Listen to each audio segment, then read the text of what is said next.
Okay, well, good evening, ladies and gentlemen. Thank you for coming. For those of you who don't know, this is an event which is put on by the Conspiracy and Democracy Research Project, which is based in Crash. This is a 5-year Leverhulme-funded project with 3 strands. One of them is historical, one of them is political theory, and the third is the internet. What we're studying basically is the phenomenon of conspiracy theorizing, conspiracist thinking, and their roles in society, and whether or not the internet makes a difference, and topics like that.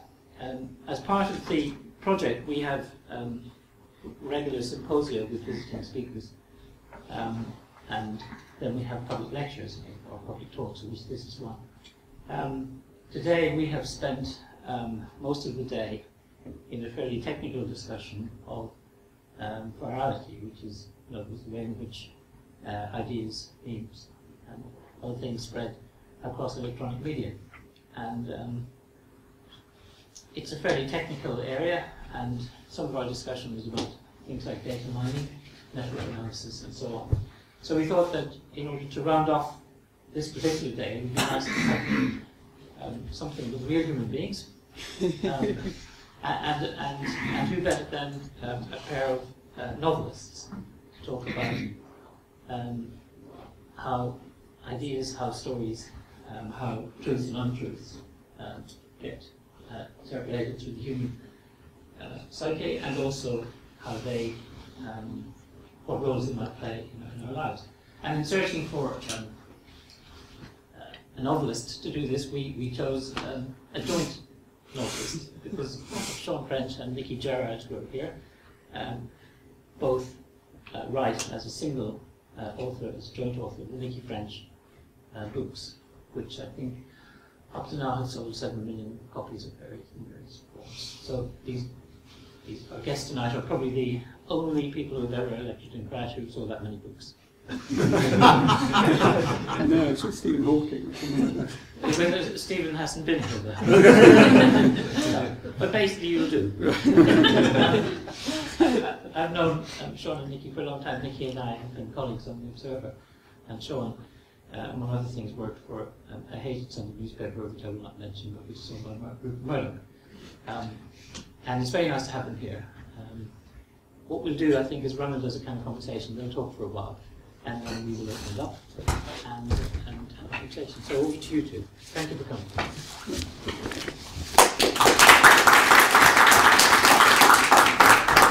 Hello, and we're very pleased indeed to be here to talk about our deep, innately human need for stories. We've both been writers of various kinds for over 30 years, and 20 years ago, in January 1995, we started the strange experiment of writing books together, which we've been doing ever since. As we've discovered over and over again, it's a mysterious process. We're really 2 different writers with different styles, different sensibilities, but what we do when we write our novels is to create one particular style and sensibility, which is different from anything we do on our own. So clearly we believe in the strange importance of narrative as a way of making sense of our lives. However, I should say from the outset that thinking about this talk and writing this talk and now delivering it is a very different thing. What we've discovered is that Nicci and I have rather different views about narrative. To put it a bit crudely, Nicci thinks narrative is a good thing, a therapeutic force that helps us make sense of our life, protects us, comforts us. I'm not sure if I think it's a bad thing exactly, but maybe I'm a bit more distrustful of it, a bit more sceptical, or maybe I'm just in denial.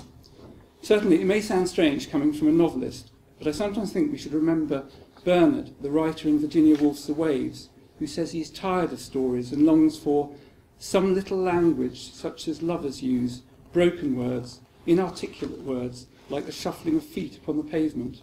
As you'll see, the debate between us is ongoing. Okay, so but before we begin our wrangling, there's something else. You'll have discussed many things today, but I don't think you'll have listened to a poem by Gerard Manley Hopkins. So now you're going to.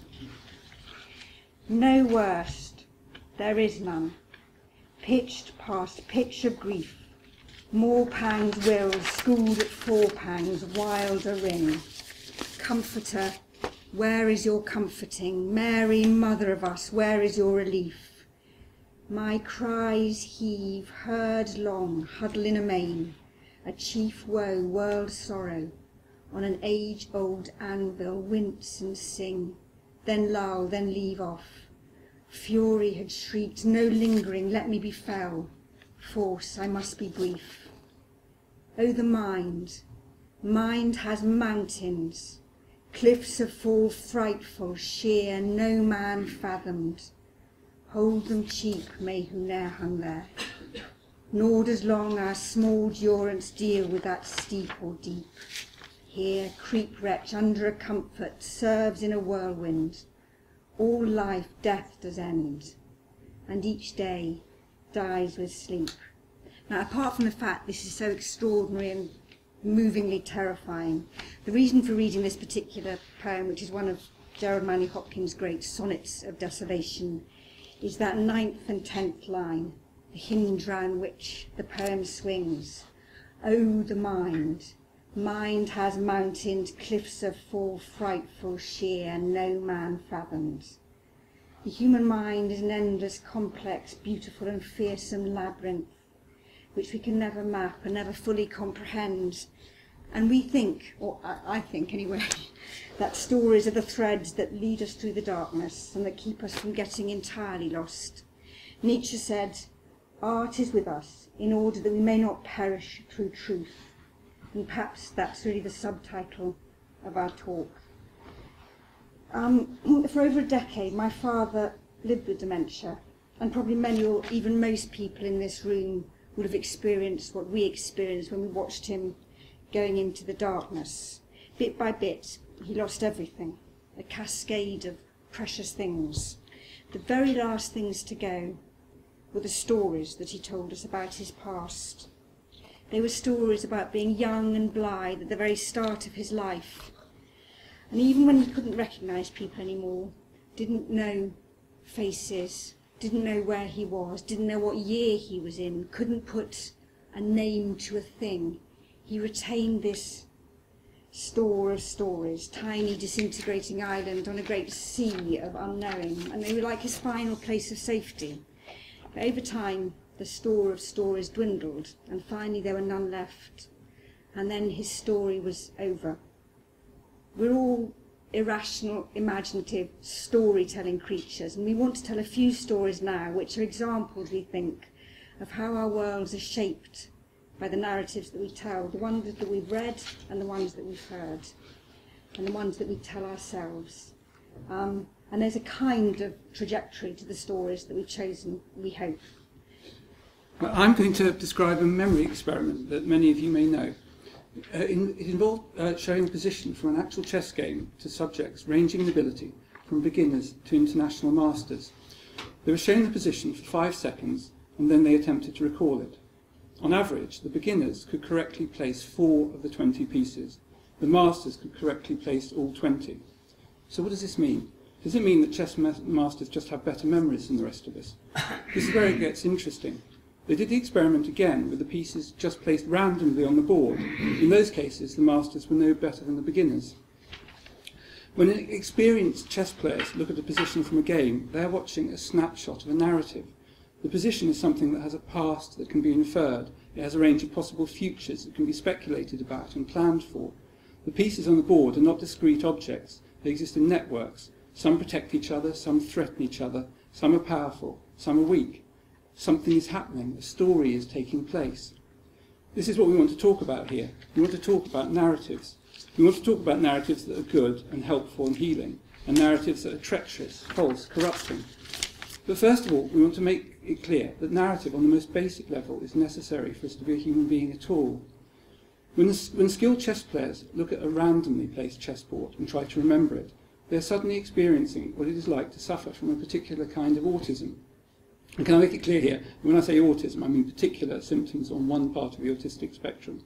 Anyway, in this case, the chess pieces have just become stuff, random objects that don't meaningfully relate to each other. They don't have a past or a future.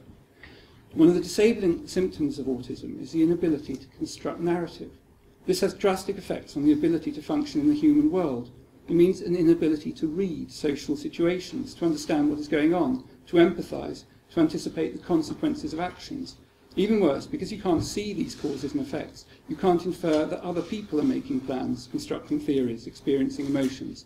For them, life is like that terrifyingly meaningless chessboard. So the next bit, in my subtitle, it says the no story story. We've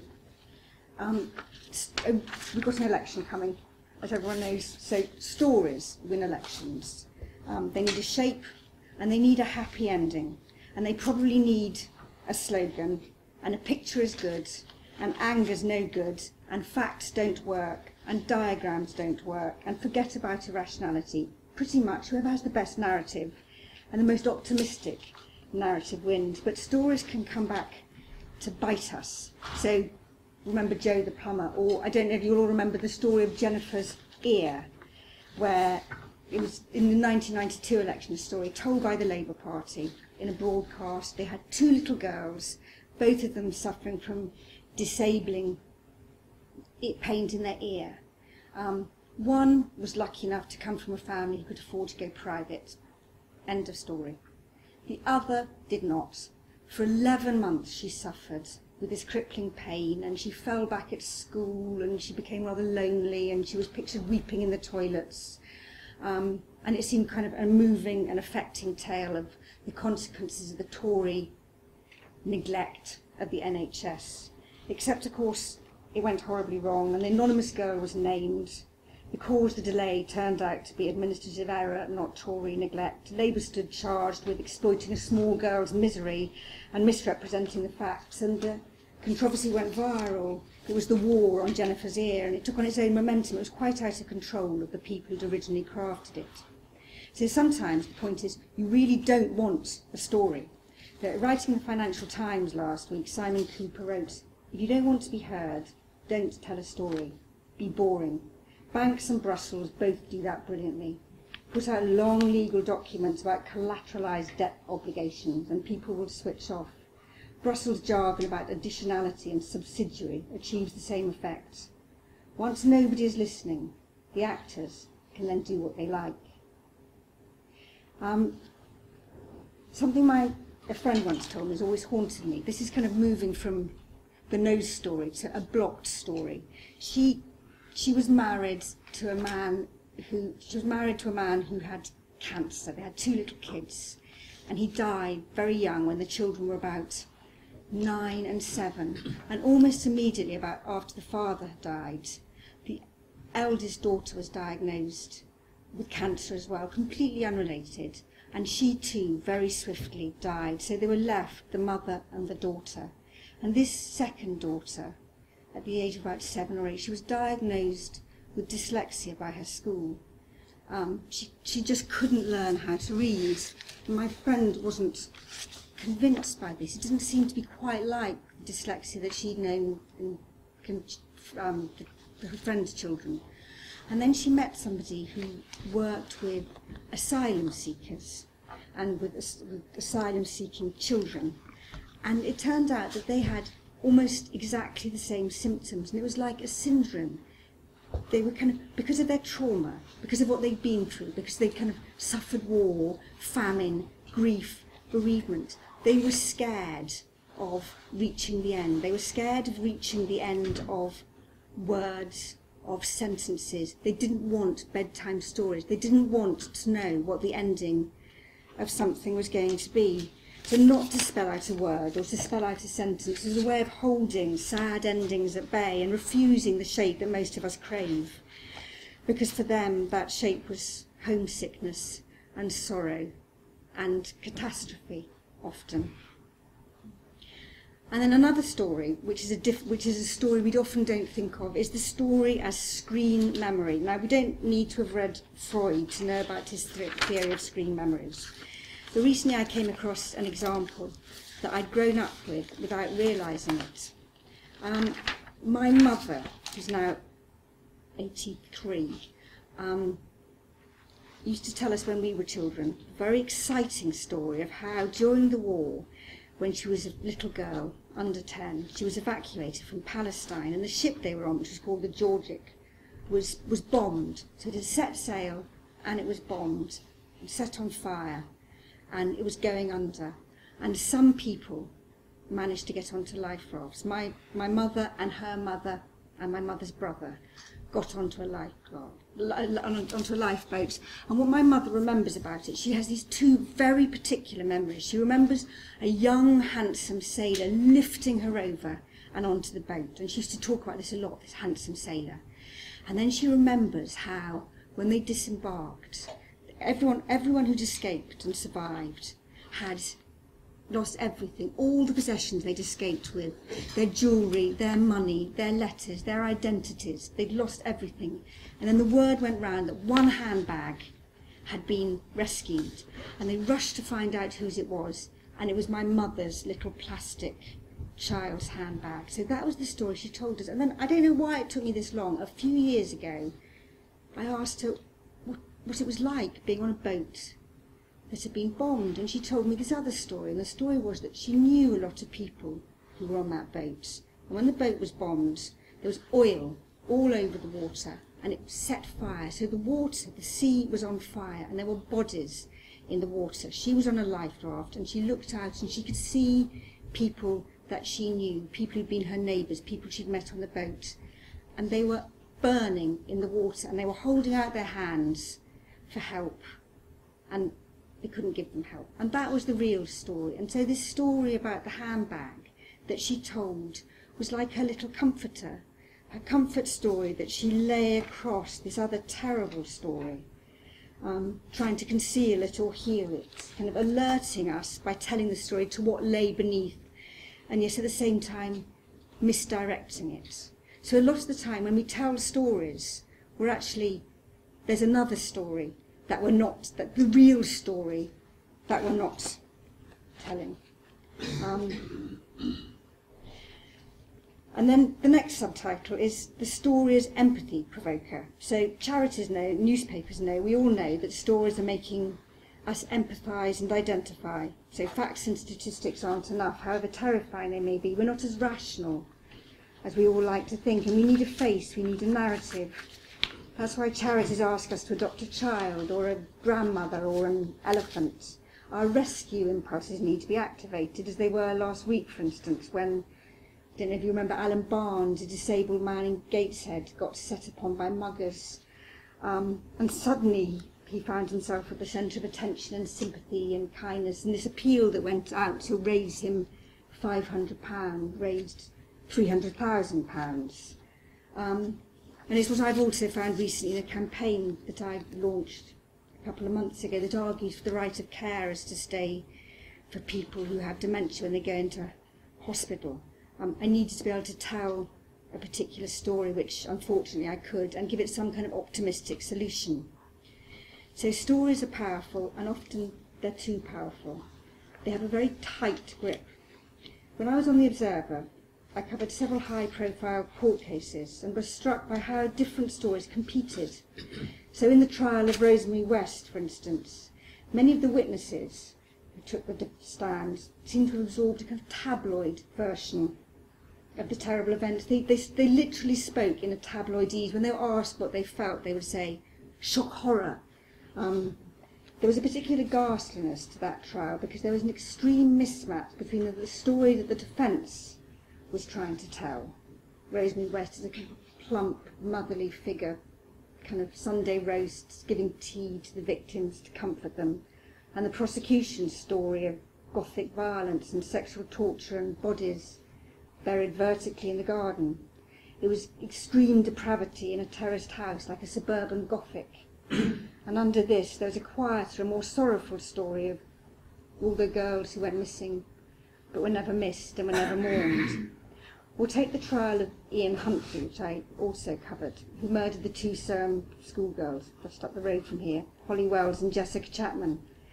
He stood trial alongside his partner, Maxine Carr, who should never have been put on trial with him, by the way, or pushed into his narrative.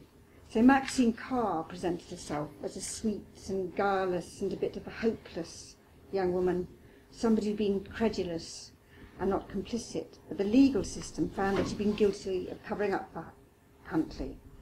The public went much, much further. The story they preferred was one of guilt, never mind that she'd been many miles away staying with her mother, So she was branded as Myra Hindley Mark II, a kind of mutant version of womanhood, a witch.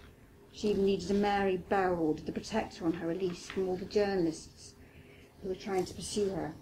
But more than all of this was the way in which the story gripped the public imagination, like the killing of James Bulger. Everyone called him Jamie Bulger just to make him sweeter. Or like the death of Diana. Why did we care so very much?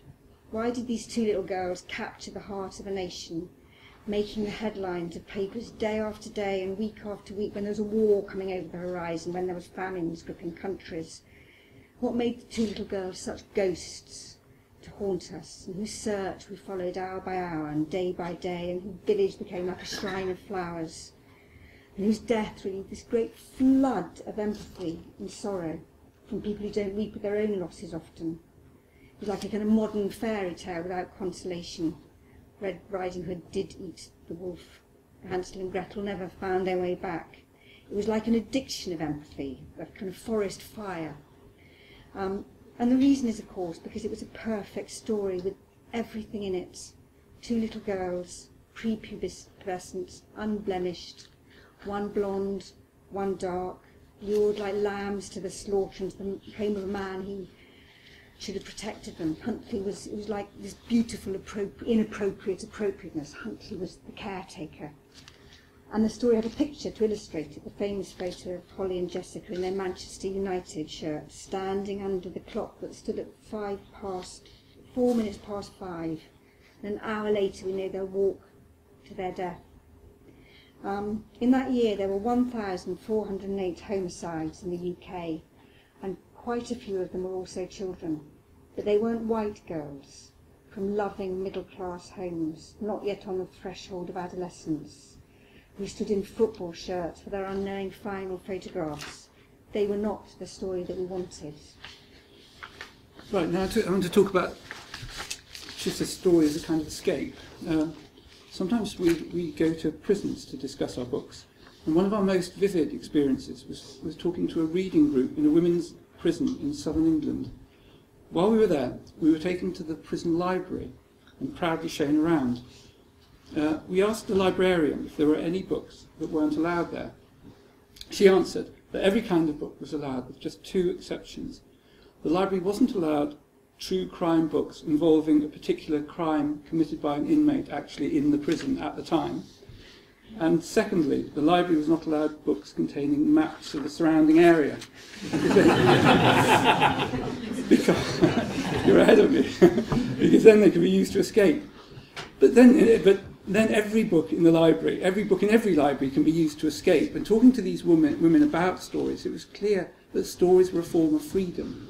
And that was why the idea that was floated last year of restricting prisoners' access to books hit such a chord, and that felt like a form of torture, almost like a form of solitary confinement. But to shift a bit, I mean, that all sounds great.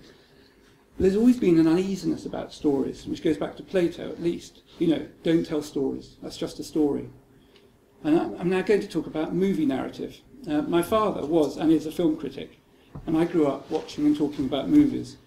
I learned almost everything I know about life from watching films, and on closer inspection, almost all of it turned out to be wrong. A lot of these so-called truths are pretty harmless. There's a pleasure in conventions in movies that we mostly know are wrong, but don't really care about. For example, when we watch the battles in Star Wars and hear the exploding spaceships in the vacuum of space. Now, George Lucas knew perfectly well that this was false, but he decided, probably rightly, that it wouldn't read in the context of the adventure story he was telling. If the battle had been fought in silence, it would have taken the audience out of the moment. In the same way, in gritty crime dramas, when someone gets shot and flies back against the wall, most of us know, and I'm sure there are engineers and physicists in this audience who really know, that the mass times velocity of a bullet is not enough to pick up a man and carry him through the air, and if it was, it would go right through him. But it feels right. It's what we want, or at least what some of us want to see. I'm not sure if Nicci wants to see it, but it's what I want to see. I want to tell 2 stories that I find more troubling. They're from the sort of war films I grew up on. William Goldman wrote the script of the Richard Attenborough movie A Bridge Too Far, and he tells a story about trying to capture an event that a British general described as the single most heroic action of the war. It's a scene where a Major Julian Cook, played by Robert Redford in the movie, led his men in small boats across a river under fire to capture the far side of a bridge. The operation went wrong from the start. It was meant to be at night, but got delayed. Then it was meant to have a cover of smoke, but when they were halfway across, the wind blew the smoke away and they were virtually massacred. This was brave enough, but this wasn't what the general was talking about. He was talking about the crossing that followed Major Cook, the second crossing. The first wave didn't know the Germans were waiting for them, and they thought they would have smoke cover. The second wave saw what happened to the first wave. They knew what was in store for them, and they went anyway and got massacred. That's real bravery. The problem was Goldman didn't know how to write them into the story, because it's not the kind of bravery we're used to seeing on screen. As Goldman put it, the audience wouldn't have believed it, not for 1 minute. What's so brave about standing around on a riverbank, safe and unfired upon, when our buddies are out there in the middle getting shelled to death? And what's a star supposed to be doing during all this, besides maybe running up and down the embankment shouting encouragement? Row, you guys, we're coming. Some star, that's the Elisha Cook Jr. part. He concludes, the moral, I guess, is this. Truth is terrific. Reality is even better. But believability is best of all. Well, I'm not sure it's the moral. It's some kind of moral. The second example is one of the great boys' own adventure yarns of the Second World War, involving the great travel writer Patrick Leigh Fermor on Crete. It's one of the stories I grew up on, like the Dam Busters raid and the Battle of Britain. Leigh Fermor, who was in the Special Operations Executive, was dropped into Crete, where he joined the partisans. His mission was to basically do what he could to make mischief. What he famously did was to kidnap the German general in charge of the entire garrison, take him on the run, and get him off the island into Allied custody. It was made into a movie in 1957 called Ill Met by Moonlight, starring Dirk Bogarde. 2 books have just been published about the episode to coincide with Leigh Fermor's centenary. What they show is that the story I knew is not exactly wrong, it's just that the reality is messier, more blurry, a different kind of story. The idea of a kidnap had first been considered in 1942. By the time it was carried out in 1944, everyone knew the war was ending. The only purpose of the mission was for Cretan morale, but there was a major discussion about whether it would be worth the German reprisals. The operation aimed to kidnap the brutal General Friedrich Wilhelm Müller, known as the Butcher of Crete. So far, so like Where Eagles Dare. But in the interim, Müller had been replaced by the more benign Heinrich Kreiper, so they kidnapped him instead. M.R.D. Foote, who was a military historian and a friend of Leigh Fermor's, described it as a tremendous jape, and it was. One of the new books concludes that the kidnapping had no strategic or tactical value. Müller, the butcher aforementioned, returned to the island and responded by destroying 9 villages in the area where Leigh Fermor had been operating and executing 117 people. The story of Leigh Fermor and the general reciting Latin poetry to each other seems less charming when you know the whole story. Now, does it matter? I suppose the original version I knew suggests that intervention is glorious and without cost.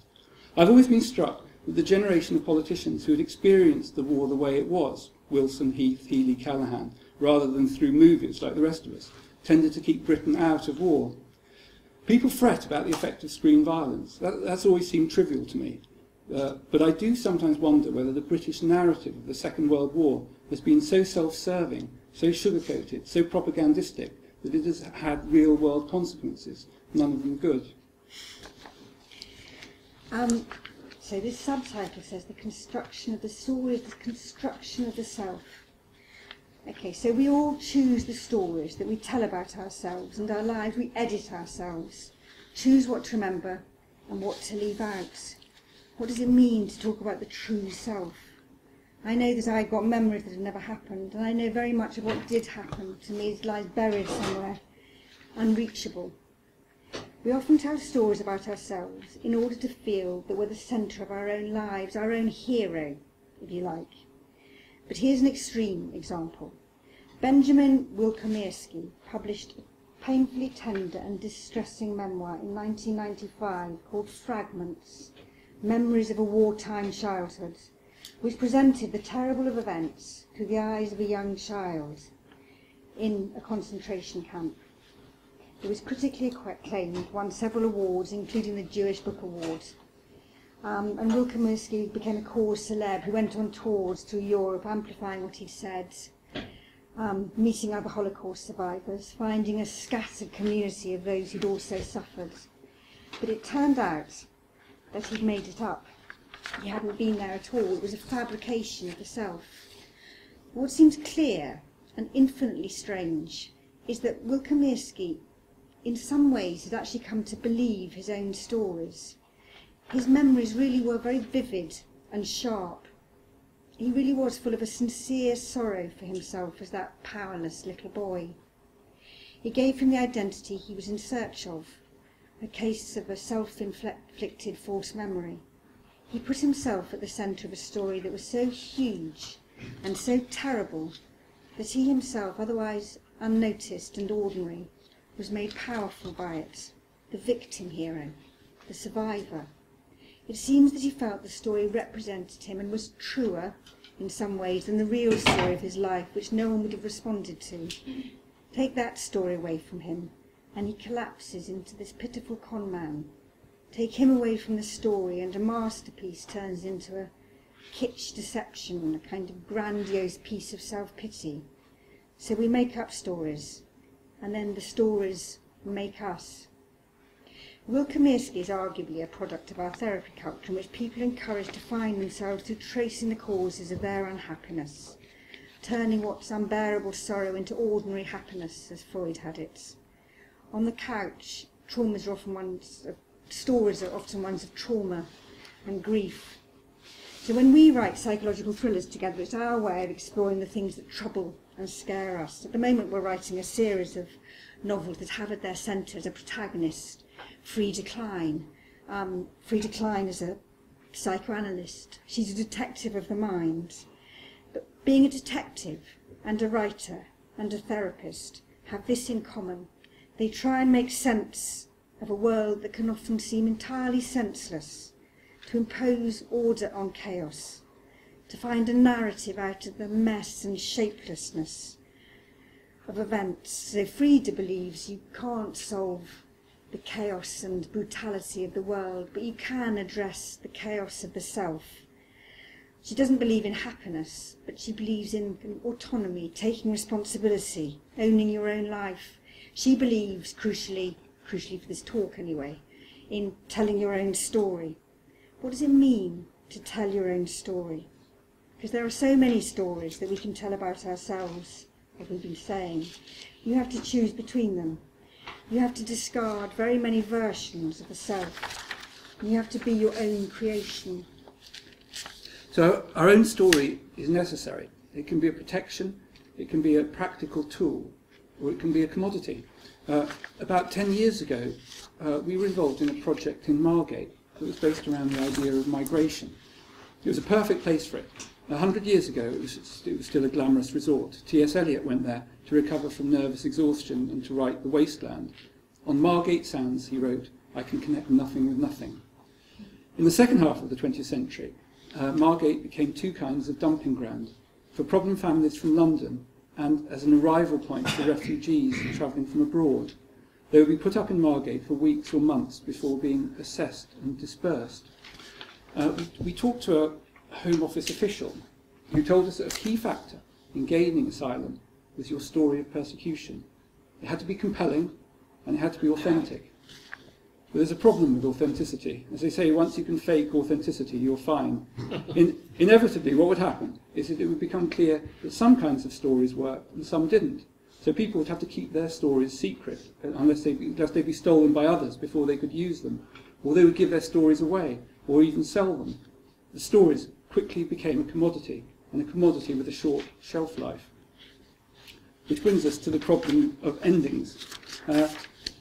One of our discoveries in 20 years of writing psychological thrillers is that beginnings are, relatively speaking, the easy part. It's not hard to create an enticing mystery if you're not too bothered about how you're going to end it. Endings are hard and incredibly important. When the last 5 minutes of a film really works, it can send you out of the cinema with a very particular kind of excitement, and I tried to think of some of my favourite examples. The ones everyone remembers are the trick endings at the end of films like The Sixth Sense or The Usual Suspects. No, don't say it. He was dead all the time. The person telling the story was actually the villain, or whatever, you know that. These can be powerful, but they're risky. They're great until you look back at the film, and then the film somehow disintegrates in retrospect. And also they're like a drug. I mean, M. Night Shyamalan directed The Sixth Sense, and from then on, every one of his films had sillier and sillier twists, with audiences being less and less impressed as they went on. A couple of my favourite films, Ingmar Bergman's Persona and the road movie Two Lane Blacktop, actually mock the whole idea of endings by having the film apparently burn up in the camera. Life doesn't have real endings, they're kind of telling us, but a film has to end. I could easily, and I'm very honest about it, I could easily do a whole talk about my favourite movie endings. So I'll put a gun to my head and choose one. And most people here will probably remember the last shot of The Third Man. After Harry Lime's funeral, Joseph Cotton stands on the road from the cemetery and waits for Alida Valley to walk towards him.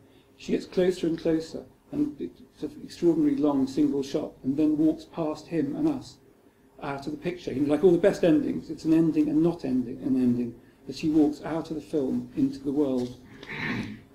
So that's one ending, and I'm going to provide an alternative ending to this talk. So we started with Gerard Manley Hopkins.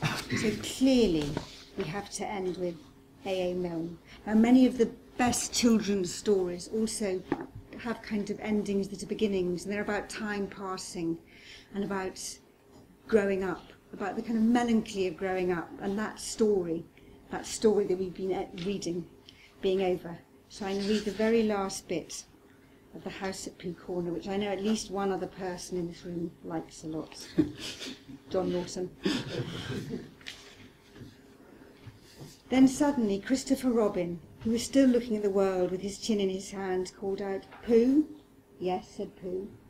When Pooh? "Yes, Christopher Robin. I'm not going to do nothing any more." "Never again?" "Well, not so much. They don't let you." Pooh waited for him to go on, but he was silent again. "Yes, Christopher Robin," said Pooh helpfully. "Pooh, when I'm not doing nothing, will you come up here sometimes?" "Just me?" "Yes, Pooh." "Will you be here too?" "Yes, Pooh. I will be really. I promise I will be, Pooh." "That's good," said Pooh. "Pooh, promise you won't forget about me, ever, not even when I'm 100. Pooh thought for a little. "How old shall I be then?" 99. Pooh nodded. "I promise," he said. Still with his eyes on the world, Christopher Robin put out a hand and felt for Pooh's paw. "Pooh," said Christopher Robin earnestly, If I'm not quite..." He stopped and tried again. "Pooh, whatever happens, you will understand, won't you?" "Understand what?" "Oh, nothing." He laughed and jumped to his feet. "Come on." "Where?" said Pooh. "Anywhere," said Christopher Robin. So they went off together. But wherever they go and whatever happens to them on the way, in that enchanted place on the top of the forest, a little boy and his bear will always be playing. Can I add one cynical note? Because this is about the dubious nature. It occurred to me while listening, the dubious nature of stories, because probably everyone knows it, that A.A. Milne put his real child, Christopher Robin, into the book and absolutely ruined his life. I mean, it was, there's a kind of ruthlessness about you co-opting your, was it Philip Roth who said, if a family, have a writer, have one writer in the family and the family is destroyed, Anyway, so on that happy note.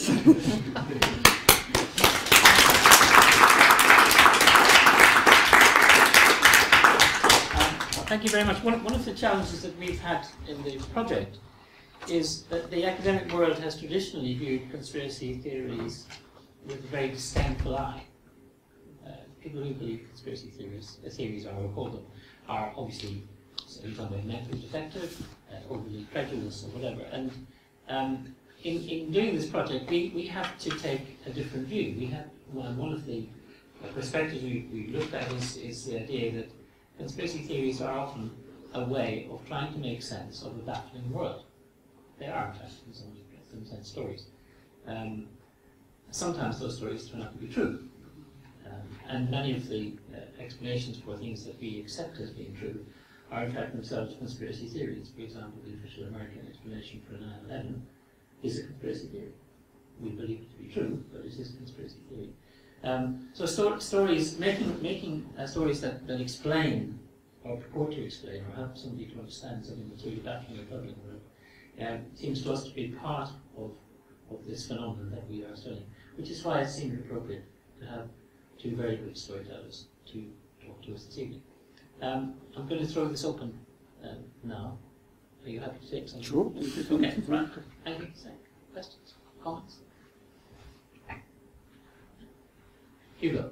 I can try to say something. I was particularly struck with the image that you had of going to the prison and the women there were just reading books in the reading group.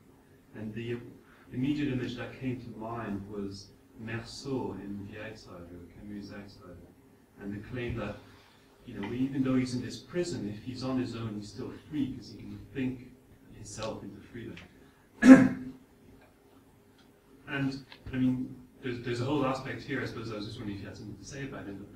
This is within kind of absurdist literature, and as a world, this is something that's very, very hard to explain. But I'm wondering within that, and I'm just wondering if you had anything to say about it. Within it, is there a kind of a tension or an ambiguity that, precisely on the one hand, you can have this absolute freedom if you still have the space within your head to think yourself and tell yourself these types of stories. That can be a certain type of freedom, but at the same time, it can be a certain type of prison. And I think that's how it relates back to the conspiracy theories account. Is that, well, yes, you can be free and you can think about yourself doing all these things, but at the same time, you might fall into these certain stories that you just take from other people, and then they constrain you to live in a certain way. So actually, you're not at all free in the way that you might have thought about it. So you're never free, you're saying? Well, yes, well, no, so how can you shed light on that? No, but I think that's right in a way, because I think in a way there's a kind of sentimentality about literature. People just say, oh, it just liberates you, it frees you. Yeah. But then no, but of course, I mean, in a way, everything, all kinds of narrative, you know, there are good kinds of narrative that free you, and there are kinds of narrative that, I mean, I was just thinking, you talk just here, you kind of, you know, you think about, I can't remember, you know, the murder that's just happened in Moscow. Yeah. You know, and clearly it's going to be a competition about who's going to, you know, who's going to control that narrative, you know, and they're just different. Well, there was no rest easy now that Putin's in charge of the investigation, you know. But I think there is a kind of, you know, we tend to. Yeah, because in a way, what we've been saying is no story. That, you know, there's not. In the same way, there's not a true self. You can't truly. Stories have their own kind of constructed shape, which kind of holds you. So you can't, you know. So freedom. If freedom means kind of shapelessness and kind of escape, doesn't properly exist. On the other hand, you know, talking to these women in the prison, for instance, what you do feel is that they were kind of rescued in some senses by reading books which took them away from their very constrained small life. And often, you know, the book that we were discussing with them was about doing terrible things and having terrible feelings. And they were saying they'd never talked about these. They never knew that other people felt that way, felt the way that they felt. They felt that their feelings felt so terrible to them and so forbidden that they'd never been able to talk about it. And so it somehow cracked something open inside themselves. And also there is that thing, I think that fiction, you know, can be a way of making you see the world from somebody else's point of view. Suddenly, you know, so it's like, you know, the boundaries between the self and the world become very porous. So in that sense, you can be free. But real freedom, what's real freedom? Some of the stories you were talking about were related to death, and you just mentioned the political murder. I've been thinking about, and I'm interested in your thoughts about the relationship between stories and mourning. Because in a way, when you have, for example, a political murder and it's a whodunit, we don't know who's committed the crime, all these alternative narratives come up, all these stories which we consider sometimes conspiracy theories, and they're often seen typically in quite a, I suppose, a nefarious, negative light. But do you think there's any relationship between the missing story? Do you think they kind of stand in a process of mourning? You need an end-of-life story in order to mourn? Sorry, Should I say one? I mean, I think, do you know, because in a way, that's one of the things I think I was sort of half saying at certain points, in a way that life doesn't have, like, you know, one of the points that life isn't a story, really. It's just one thing after another. And it's always one of the things about writing a novel or doing any kind of story is you always make life into something different. But with a really, really big exception, of course, that a life comes to an end. Someone dies. And one of the extraordinary things is when someone you know, close to you, dies, you then always, you then have, because they're not there to tell the story, but you then suddenly say, this is how it ended. And you do, I think one part, I think very much a part of mourning, is you then give a sort of, you create a sort of story of their life. And there's and of course that can be very difficult to call. Sometimes the problem is, say, when you have very tragic death, if someone commits suicide, the question is, do you then define, if it were a novel ending in a suicide, artistically it would tend to lead all the way up to it, but should that be, would that be the right thing in a, but I think it's absolutely right. I think mourning is a way of turning a life into a story. And so it's kind of a story, not the story. You kind of find a story. It's interesting.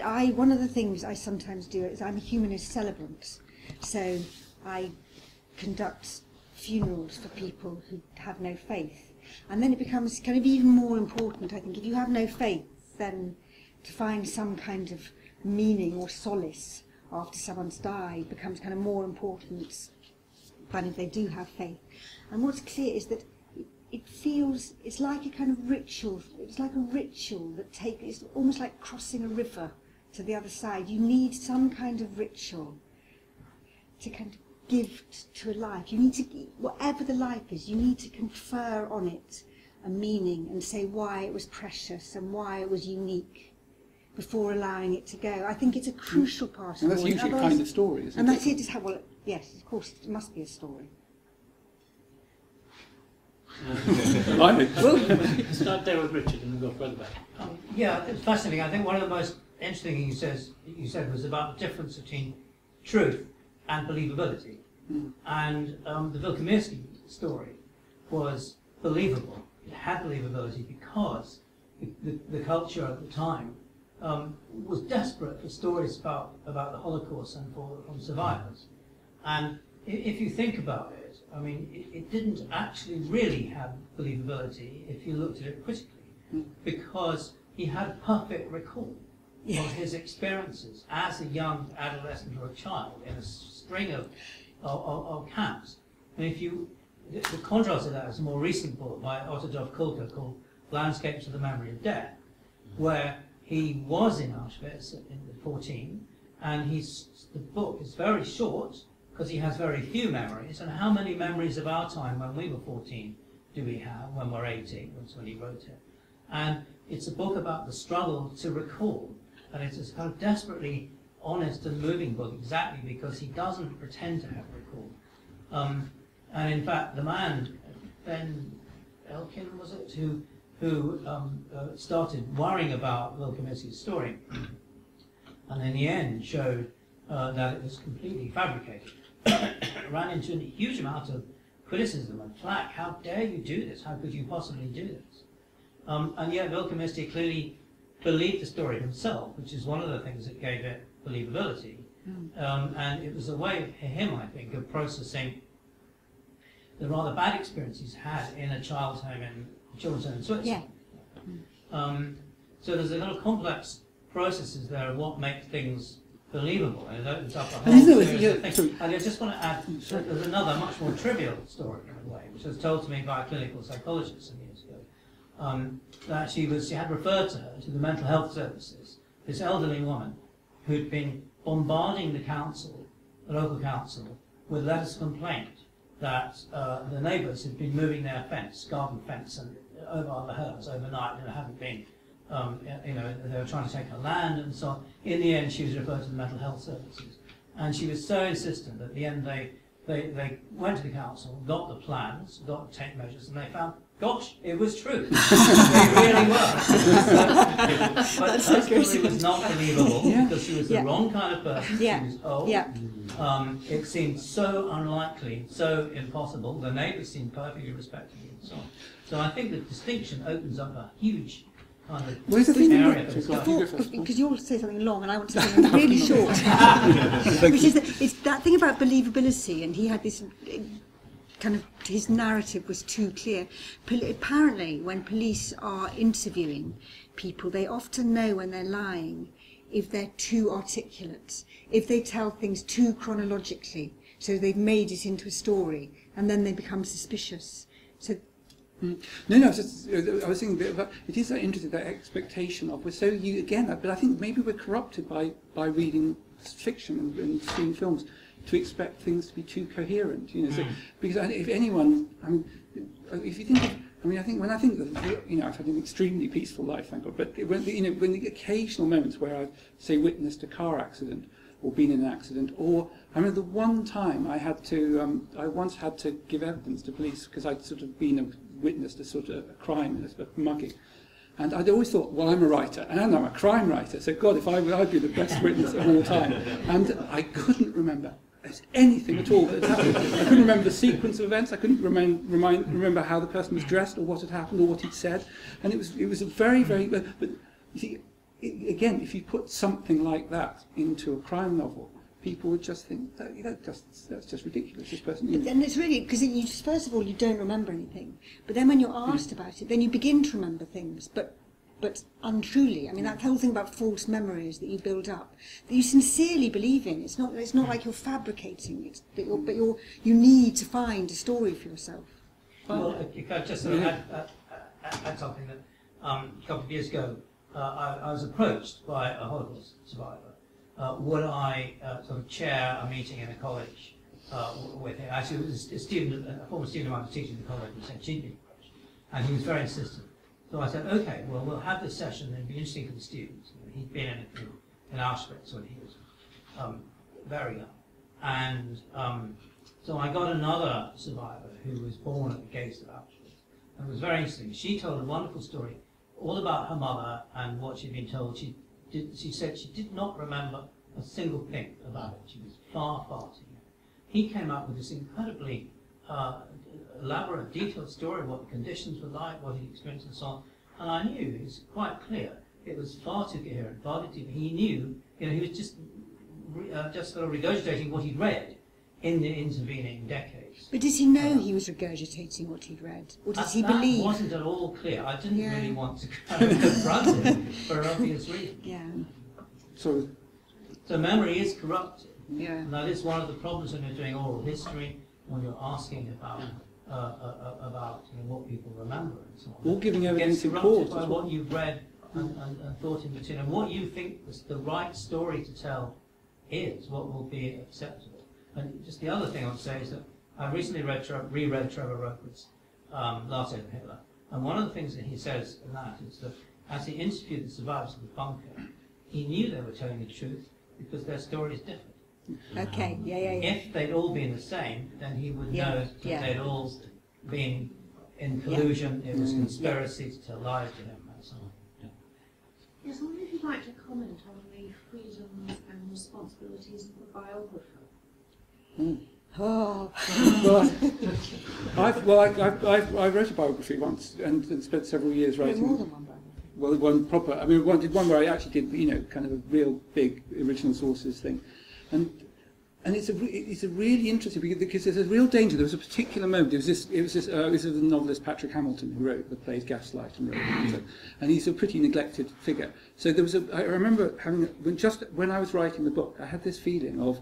At this moment, I know more about Patrick Hamilton than anyone else in the whole world, and there's a strange thing where because you know so, you sort of I've read all these letters, and including many letters only things he didn't know about himself and all this thing. He was long dead by then, and there's a kind of terrible danger where you think, I don't know what happened in this bit, but I can pretty much guess what it must or whatever, and you mustn't. That's where you really I think I really tried to keep to that rule, and I think when you start reading these things where, in all probability, or probably, or the likely thing, and it's just, it's because actually you think about even close friends, how little they know about why you do things or what you're doing in a particular case, and someone.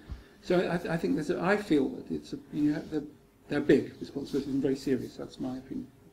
Yeah, there are quite a lot of very fabulous biographers, increasingly, who speculate, and as long as you know they're speculating, I feel that's all right. I don't think that the genre is as fixed as there's biography and then there's speculation. I think they can as long as they make it clear that this is their imagination working on the subject rather than their knowledge being revealed about the subject, it feels quite enriching to me, but maybe that's just... This is one of these things where we disagree, yeah?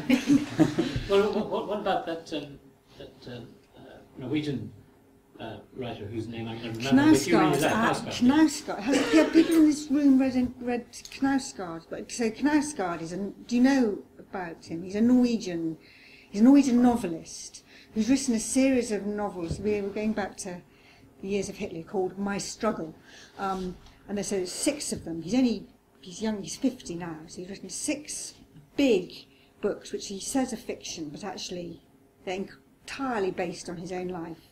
And they're incredibly candid about the kind of, it's almost like making a new genre of self-revelation and self-laceration. And there are no boundaries. He goes further than anyone I've ever read at kind of revealing what it's like to be human. But in the process of that, he also revealed what it was like for everybody else. So in a way, he kind of betrays himself and he betrays everybody else. And it's extremely kind of compelling to read that. But I think if I knew him, I'd be very angry with him. And it'd be written about me. I mean, his first wife discovered the details of his extramarital affair by reading about it in a book, for instance. And that's not very good behaviour, really. Well, if I just, I mean, I'm writing a biography of Eric Hobsbawm, and it seems to me that you have to be as honest as you can. I don't see any point in trying to conceal things and cover things up. So, I mean, you know, the family can object, and I'll negotiate with them when they see the manuscript. But don't you think the problem is when you start saying things like what he was thinking at a certain point, or why he did something? I would never do that as a trained historian. I would never do that unless there was either you can find that out from his letters, from his diaries, and from the MI5 reports. You find out more from the MI5 reports about the breakup of his first marriage than you can from his own private papers. And the other thing I'm just about to do is to review a new biography of Prince Charles. The New Statesman seem to think now that I'm the person who will wheel out against the British establishment. But the bits I've read make it clear it doesn't say anything of any importance, really. And there again, you have to decide what's important about a life, what makes it important enough to be worth writing about, which the author clearly hasn't got a clue. Well, and also exactly, so what's important, but so for me, when I read a biography, what's important are not so much the things that happen to somebody, but it's the kind of what they were, you know, the feeling underneath that, what's kind of running underneath that. So that's what I want from a biography. So that's why I'm all about. So it's more about how the subject is making sense of their life. Can the biography exactly. That's exactly right. And of course, most biographies are also a kind of there's something going on about. They're almost like a tiny little hidden autobiography at the same time. Everything is revealing of the person who writes it as well. I have to say, I think about in terms of myself, that when I look at myself, I hardly ever understand why I do things. So the thought of someone 30 years after my death kind of explaining it to other people would be... But so it's clear that, I mean, somebody's like, the person who's biography I'm writing lived to the age of 95 and wrote every day, you know, after his death. And looking at it, it's quite clear his own idea of himself changed quite radically over time, like his own ideas of the world. So there isn't one, and his own autobiography, which I thought would be very difficult for a biography. It's not difficult at all, because it skates over huge areas. So you're... But I mean, actually, so even based on my, you know, I assume that one of the key things in that book is going to be why did he stay in the Communist Party, and that's going to be a very, you know, that's not just a matter of looking at when he joined and when he, you know, and it's about, you know, that's going to be it'll be a very kind of complex thing of interpretation. It's very important not to get fixated on something that ultimately is of secondary interest for a man whose main claim to fame is that he was a major historian. Oh dear, sorry, okay. I'll try and avoid that then. Otherwise you join the ranks of the witch hunters who just want to kind of write him off without actually having read a word of his work. No, but sorry, can I say, at the risk of dwelling on a secondary thing, I mean, you know, it was a very, very, he didn't just happen to do it, it was a very big, you know, he joined in a very particular way and stayed in a very particular way. I mean, it was such an interesting thing to do, wasn't it? Was it not? Oh, okay. Well, read the book. I will. I'll arrange for Sean to read it. No, exactly, yeah. You wait. It's a strangely neglected topic in this book. I just had a comment about endings that I was thinking about when I saw the forensics exhibit at the Wellcome Collection recently. And there's a section in it about the disappearances in Chile where entrepreneurs were murdered and then disappeared. And then the families would spend years sort of combing through the desert, looking for fragments of bones, trying to reconstruct. It was very important to them to reconstruct the final moments. Say like their son was standing when he was shot, and then he was shot twice. And it was interesting that they felt the need to know such a particular detail about the endings. And doesn't it make so much sense? In a way, it applies to the question earlier. There's something about that just of course they knew they were dead and they knew what had happened, but in a way that shows if there's someone close to you, you need to it's not just. It's not just superstition, is it? It's not just superstition. It's so interesting. It's a bit. This is not the same, but it feels related. So, for instance, it feels so.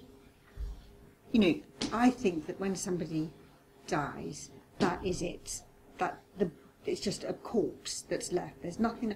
But somehow, if you violated a dead body, which felt nothing, was just like a piece of earth, that feels such a huge violation. That somehow feels related. That thing about a life and how somebody dies and how you kind of pay proper kind of respect and attention to how they die. It's like somehow kind of I don't even know what I'm saying. There's something so kind of profound about knowing how somebody dies and grieving for them at that moment. So kind of almost seeing them over the threshold in your imagination, I think. There's also a thing, I think it was in Primo Levi that he was saying that one of the most terrible things some of the guards said to the inmates was, no one is going to no one's going to know what happened to you. We're going to control the story.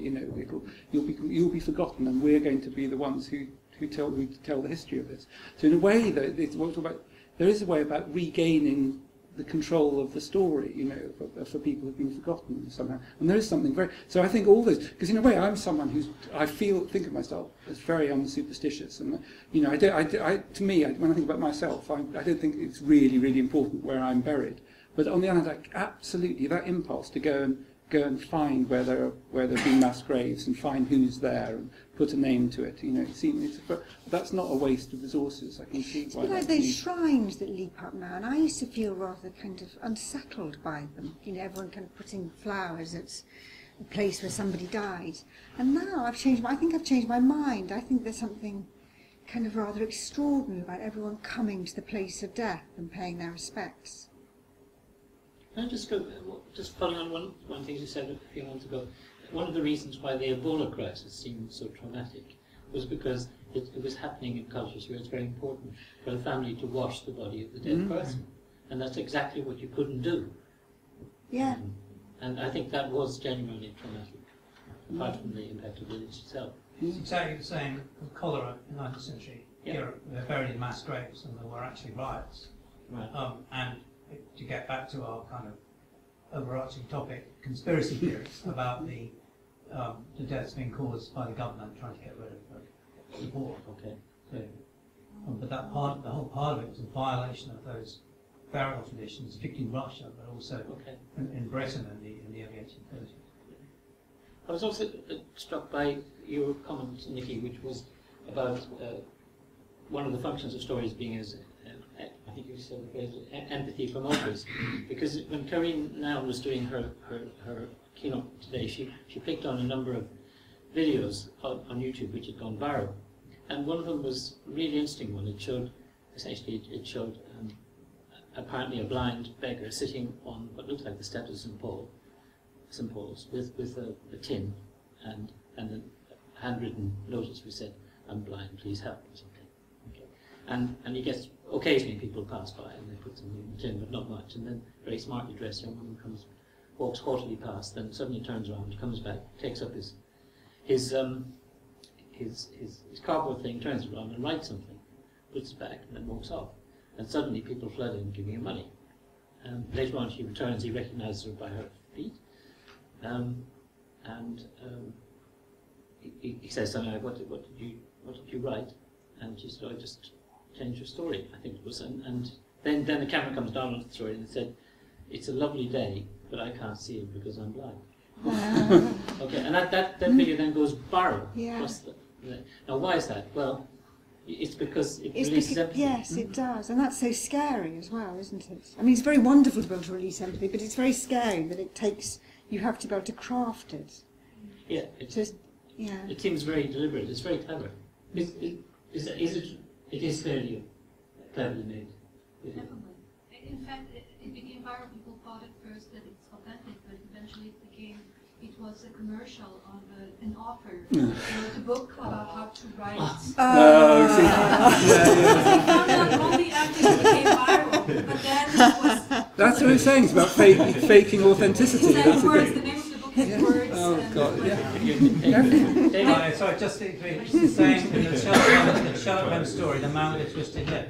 Yeah. And he runs out of money, and he starts begging, doesn't get anything. Then he puts this makeup on with a horribly deformed lip, and he gets this huge amount, and more money than he was actually earning in his job. He does it for a bet that could he get some money in a day. And Sherlock Holmes, then it's so lucrative that he just goes underground and makes piles of money with his twisted lip. Sherlock Holmes has to find out what's happened to him because his wife isn't. Sorry, it's not a new thing. David, and then. It relates to this, and it picks up on Nicci's reference to the Battle of Jonas' Ear, which I felt made me feel nostalgic for innocent times. Politicians all now know these stories. They know that the way to engage is to release empathy, and they know that they have to do it through narrative and storytelling. And they have the problem that it always sounds fake because they're politicians and we know that they know. So my memory of the last prime ministerial debates, which people seem to find exciting, but I found almost unwatchable because every question that was asked, all three of them knew, first of all, in answering the question, they had to name the questioner. Thank you, Helen. Thank you. And then they said, let me tell you a story about a man I met in I met in Aberdeen. Or Ed Miliband's recent conference speech with the people he met. They must know that we know that they know. But they've just got to get better at it. So they've just to be ahead all the time. This is my question. Do you think that, what advice would you give them? Because one of the questions I wonder is whether they assume that the release of empathy can only be achieved through personalising every story. But somehow when politicians personalise the stories, it does sound somewhat fake. You can tell other kinds of stories about institutions, about collective experiences, so it doesn't have to be personalised. And you can generate, I assume, skillfully done, you can generate similar feelings of empathy. And yet they seem to have given up on that, telling stories about the NHS or the banking system, the financial crisis, doing it as narrative and not personalising. I think they now assume that if it's not personalised, it's not a real story. I just wondered if you sense the storytellers, how would you get them to tell stories without sounding? I think, don't you think it's in a way it's a bit where I think isn't it a bit like at this point I always traditionally start talking about films again. So if you talk about what was called a realistic film, if you look at films from 50 years ago that seemed very realistic then, now they seem very, very artificial. And then, so in a way the ideas of realism shift, So in a way it's a bit like, I think often with politicians, they're kind of like fighting the last war. They're doing what was kind of authentic 15 years ago. So in a way they do this. I mean, one of our daughters went to an event that Ed Miliband did, and she said there's stuff about him calling everyone by their name. You almost wanted to kind of bang your head against the wall. It became so grotesque. But clearly, if somehow it's a kind of 70s idea of empathy, And so I suppose it just, in a way, some people in the media would say they just need to kind of, there's a new kind of authenticity. I think the problem is, in a way, with politicians is people keep saying they're in a bind because on the one hand, people don't trust them and everything, and they want them to be like real people. But I think when politicians start behaving like real people, and being complicated and admitting to doubt and saying it's all more, a bit like some things I was trying to say, it's a bit blurry, there isn't a simple answer to this, maybe we'll try this and see if it works. That just doesn't work at all, If you're not sure, why are you doing it? But don't you think that I think most we can smell insincerity a mile off, that we know when, you know, when Ed Miliband talks, he just is on shaky ground, and there's nothing he can say that will get him off that shaky ground unless he really believes in what he's saying. I think there's a problem with telling stories that you're not really invested in. I mean, Clinton was just very good, wasn't he? Yeah. And he just, because he did he was insincerely authentic or sincerely inauthentic or something. He just did like people, and he wanted to talk to them, and he wanted to communicate. And there's you can just hear the coaching they've had. Maybe they just haven't had enough coaching, so you can still hear it. You can still hear that they think, oh yes, that's the one I've got to use this story for, and out it comes. Maybe I think they just come too over. I don't agree with Sean. I think that actually, if people said, I just don't know what I think about that, it would be well, they tried the green. She tried that. But in the interest of balance, I have to say that Cameron strikes me exactly the same. He's passionate about everything. Oh. Yeah, no. Yes, of course. I'm just. I was thinking. I think Clinton's part of the problem here, in that he was clearly the master at it, and he was the one who, in those debates, first mastered the sort of town hall art of calling people by their name, and walking to the front of the stage. He and also talking, he tells a narrative through facts and figures and statistics. He's the only one. His speech at the 2012 convention, where he spoke for an hour, and it was a story, but it was a story about the facts. The numbers about healthcare and so on. Yeah. And they don't sort of notice that he does that as well. So they do the first without the second. And you're not Bill Clinton. Yeah, it's nails down the... So what you're saying is actually rather optimistic, or maybe, which is you're saying actually you don't just need a story, you need a story that has a kind of point to it. And maybe it's literally story and narrative, and that story seems to presume that kind of personal focus to it, but you can tell a narrative about almost anything. You can tell it, yes. Institutions, about ideas. Yeah, I think that's right. Everything has a story in that sense, but politicians seem to have come to believe that and it may be to do with what goes viral and everything else, that every story, the root of the empathy is the individual experience. I think that's a mistake for politicians. Other people can tell those stories, I don't think they can. Well, I'll take one more. Yeah, no, thank you for the listeners. Gerard has some larger positions towards stories, and we enjoyed that. I'd like to point our discussion to another domain, to another political domain of storytelling, I would say. And you said very, very poignantly that if you don't want to be heard, don't tell a story. But my question to you would be, in the times of Facebook and Twitter, just do it and tell your story, isn't there some kind of a problematic imperative to tell the authentic story? Some kind of a neoliberal, I don't know, fetishism with storytelling? Are you saying that in a way, if we were all really grown up, we just say, we just look at the figures and I'm serious. You say that, you say, if you're deciding, I mean, say for example, that the vaccine so-called controversy, all you need to do is just look. Here's the science. This is the research that's been done. Deal with it. One position, definitely. But I'm also more referring to some kind of an entrepreneurialization of the self. That you have to tell a perfect story about. I think that's spot on. And if you go on Facebook, some people have like 30 stories every day they're telling about themselves, and it's almost like presenting. You're becoming a kind of star of your own life. So you're displacing yourself out there, and you're starring in it, and you've got this beautiful photograph of yourself, and you can be completely in control of it, except actually then you're not quite in control of it because terrible things happen. And and it's like a kind of blizzard of stories, and you don't actually have control of it, so you don't know what's going to go viral, and you don't know what's going to go viral in a really horrible way as well. And I haven't read the latest John Ronson book, or maybe, but that's what that book is all about, how people just aren't in control of the stories that they're telling about their lives and the way that they think they are. But I think that thing of almost thinking it's not quite real until you've put it into a story and put it in the public and then had an audience and people responding. And so there's this whole network of different stories, with everyone responding to everyone else. And what's really troubling for me about a lot of those stories is they're stories of suffering.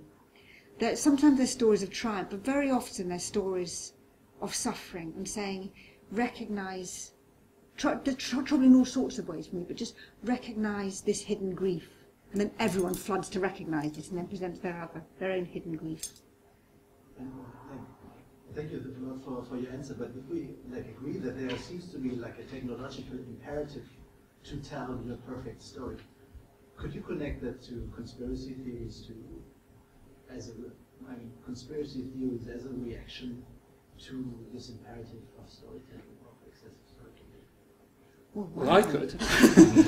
I think I think in a way, my sceptical take on the idea is because in a way we're just primed to turn things into stories, to give to think. And so if something happens, you say, well, it happened because this happened, and it's I think both in your own life and in the political realm and in history, I think it's really, really hard to say. And in fact, one of the things a politician cannot say, if there's a big accident or something terrible happens, the politician can't say, that's really awful, but there's nothing we can do about it, and we're not going to do anything. We're not going to respond because it's not important. It was just chance, although 20 people died. And I think so often we have to say this happened, and so we've got to join together the story that it was a part of. And actually, lots of things, probably in our own lives, we did things, and it's not for any reason, or it was not because it just happened to be. And loads of things are just stuff, are just things, and it's really, really hard, I think, for our brain to accept that and just say it was random thing. Very, very briefly, because Primo Levi's famous story illustrates that, of when he was in Auschwitz and the guard tells him to do something and he says, why? And the guard says, there is no why here. Yeah. Well, I think that's a good note. Would you please join me in thanking Nicci and Sean?